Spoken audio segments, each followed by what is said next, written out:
আল্লাহ সুবহানাহু ওয়া তাআলা আমার জুমা নামাজ কিয় দিছে? নামাজ তো আমার 5 ওয়াক্ত পঢ়ি আছো, তার মাজত খুচুচি জুমা দিয়া কাৰণটো কি? এই যে জুনাবে যে খুতবা পঢ়িলে, এই খুতবাটো হৈ গ'ল নচিহত, যে আমি সপ্তাহটোত কি কৰিম কি নকৰিম সেইটো পৰামৰ্শ দিম, যে যোৱাবাৰ সপ্তাহত কি হ'ল আৰু আগন্তুক আমি কি কৰিম সেইটো আছিলে এটা চিলচিলা। বৰ্তমান আমাৰ কি হৈছে আৰম্ভ কাম কৰি দিছে, আমি টোপনি মাৰি আছো, হয় না? আজি জুনাবে যে শেষ ৰাকাতত দ্বিতীয় ৰাকাতত কি কৰিলে সূৰা দুহা, আম্মা বিনিআমাতি রাব্বিকা ফাহাদ্দিস, হইলা না? আমি সবাই পড়িব, জুনাবে খাল পড়িলা, সূরা ফাতিহা পড়িলা। আল্লাহ তাবারাক তাআলা যে এই কোরআনখন দিছে কিহৰ কাৰণে দিলে? গোটেই বিশ্ব মানৱৰ কাৰণে ৰাস্তা, সংবিধান, পথ প্ৰদৰ্শক। কিন্তু এই কোৰআনৰ লগত আমি কি ব্যৱহাৰ কৰি আছো? আজি আমি যে মুছলমান জাতিটো নিৰ্বাচন কৰোঁ, তেতিয়া আমি মুছলমানৰ চৰিত্ৰ এটা দেখা পাওঁ। অসম মুছলমান বিশেষ কৰি ভয়ৰ চোতত ক'ত ক'ত গুচি গ'লো তাৰ হিচাপ নাই, মই নকওঁ, হয়নে নহয়? আকাল মন গেলে ইশাৰা কাটকে। এজন মুছলমানে নামাজ কিয় পঢ়ে? কিয় পঢ়ে? আল্লাহ ভয় কৰে না নাই? আজি আপোনালোকে জুম্মা পঢ়িব আহিছে, কিয় আহিছে? জহুৰ অক্ষৰটো ইমান মানুহ নহয়। সূৰা জুম্মাত আল্লাহ তাআলাই ক'লে, যেতিয়াই মুয়াজ্জিনে আজান দিব, যে তুমি দুনিয়াৰ সকলো কাম ধাম বাদ দি ক'লৈ দৌৰিবা? মছজিদলৈ দৌৰি আহিবা। এই যে আজানৰ পৰা নামাজলৈকে যি ইনকাম কৰিবা, সকলো কি হৈ যাব? হালালটো হাৰাম হৈ যাব। যদি আপোনাৰ ঘৰত খেতিয়ক আছে, আপোনাৰ লেবাৰ আছে, সেই লেবাৰত যদি আপুনি তাগিদ নকৰে যে ভাই আজান হোৱাৰ লগে লগে কাম বন কৰিবি, নামাজ যাবি, সি যদি নকৰে আপুনি গুণাগাৰ। কিন্তু আমি কি কৰিলো? আমি নামাজ পঢ়তে যাই দিছি, হাল চাবল করে মারি মনে নয়, আপনার মাল হারাম মনে নাই। আকৌ আল্লাহ তাআলাই ক'লে নামাজ শেষ কৰি তুমি দুনিয়াত বিচৰিত হৈ যোৱা হক ৰুজিৰ কাৰণে। তেতিয়া ক'ব পাৰিলা ৰুজি তালাচ কৰিব কেনে যা?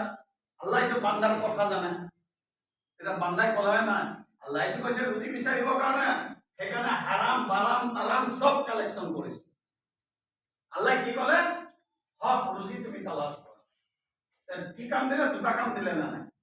এক নম্বৰ দিলে আজান দিয়াৰ লগে লগে ক'ত আহিব লাগিব? মছজিদলৈ। আৰু নামাজ শেষ হোৱাৰ লগে লগে ক'ত যাব লাগিব? কামলৈ, ঘৰলৈ, হয়নে নহয়? এই দুটা কাম হ'লে না। এতিয়া আমাক যে আল্লাহ তাআলাই কোৰআনখন দিলে, কোৰআনৰ সূৰা আল কমৰত ক'লে লাকাদ ইয়াছাৰনাল কুৰআনা লিযিকৰি ফাহাল মিন মুদ্দাকিৰ। আল্লাহ কি ক'লে?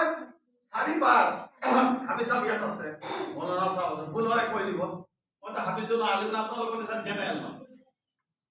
চাৰিবাৰ এটি আয়াত উল্লেখ কৰিলে। আপোনাৰ ঘৰৰ এটা লেবাৰ আছে, লেবাৰটোক যেতিয়া আপুনি কামৰ তাগাদা দিয়ে, এই বাবা এটা কাম ভালো কৰিও, চাৰিবাৰ কোৱাৰ পিছত তিনিবাৰ কোৱাৰ পিছত যদি 19-20 কৰে, তাক আপুনি কামত ৰাখিবনে? কি কৰিব?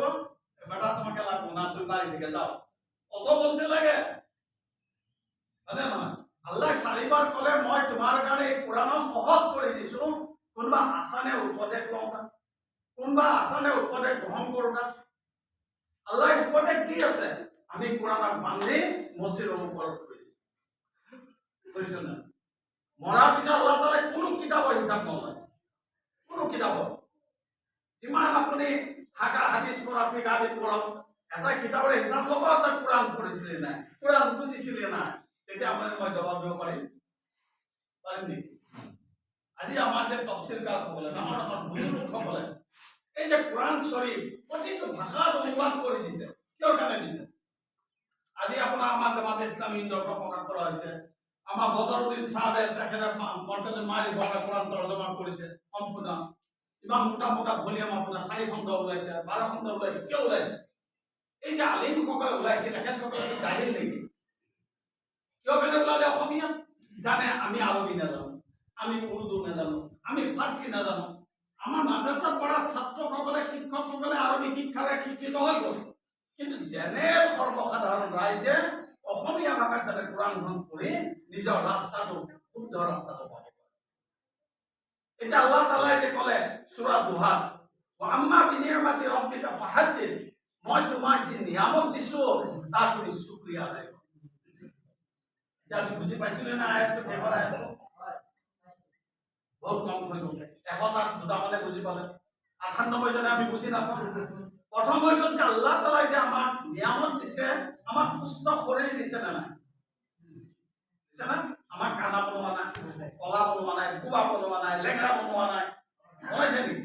সুস্থ শৰীৰ দিছে, এইটো 1 নম্বৰ নিয়ামত।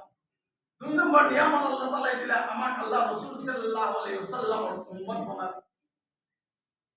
ঈসা আলাইহিস সালামৰ উম্মত বনালে, কার উম্মত বনালে? হযরত মুহাম্মদ সাল্লাল্লাহু আলাইহি ওয়াসাল্লাম উম্মত। এই যে আমাক সা সম্পত্তি দিছে, আমাক ল'ৰা ছোৱালী দিছে, আমাক পৰিবাৰ দিছে, আমাক শিক্ষা দিছে, আমাক ধন দৌলত দিছে, এই যে নিয়ামতসমূহ দিয়াৰ পিছত আমি কেইজনে আল্লাহৰ শুকৰিয়া আদায় কৰিছো? এতিয়া তোৰ নবী নাহে, নবী আহিব, এতিয়া নবীৰ কাম কাজ উম্মতে মুহাম্মদেৰ। আমি যদি নিজৰ মহল্লাতে নামাজ পঢ়ি থাকো, নিজৰ মহল্লাত কোনকে যদি আমি আদৰ্শ মহল্লা বনাব পাৰো, তে আমাৰ এই মহল্লাখন চাই ওচৰৰ মহল্লাই শুদ্ধ হ'ব নে নহয়? আজি আমাৰ মুছলমানে এনেকুৱা ভয় হৈ গ'ল, আমি আহি থাকোঁতে গাড়ীত আমাৰ আজমিৰ চাহ আছে, তেজপুৰ গাঁৱৰ তেখেতে এছিষ্টেণ্ট ছেক্ৰেটাৰী, আমি আলোচনা কৰিছিলোঁ যে ফেলেস্তাইনৰ মুছলমান আমাতকৈ পাক্কা হয়নে নহয়? কিমান ইজৰাইলে বম পেলাই আছে, কিমান মানুহ মৰি আছে, সিহঁতে জিহাদৰ পৰা পলাই গৈছে নে? আমি এইবাৰ ইলেকশ্যনৰ সময়ত আমি ক'ত ক'ত গুচি গ'লো তাৰ হিচাপ নাই। আমিতো তেজপুৰত বহি চব চাই আছো না? পাৰিলে মইতো কৈছিলোঁ মছজিদত ইমাছে থাকে যে চাগৈ মছজিদৰ ভিতৰত ৰাম ৰাম ক'ব নেকি 2 দিনমানৰ পিছত মুছলমানৰ ইমান। ইয়াৰ কাৰণ কি? ইয়াৰ কাৰণ হ'ল যে আমাৰ আজি কোৰাণৰ পৰা আমাৰ সম্পৰ্ক আঁতৰি গৈছে। আমাৰ নামাজ যে পঢ়িছে আল্লাহক ভয় কৰি।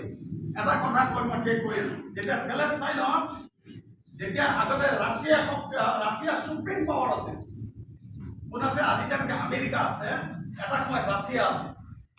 ৰাছিয়া গোটেই আফগানিস্তান কণ্ট্ৰল কৰি আছে।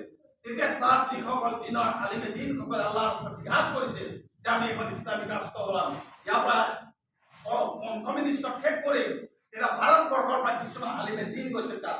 ভাৰতৰ স্বাধীনতা আন্দোলন চলি আছে। এতিয়া ব্ৰিটিছৰ লগত লাগিব কাৰণে কি কৰিলে?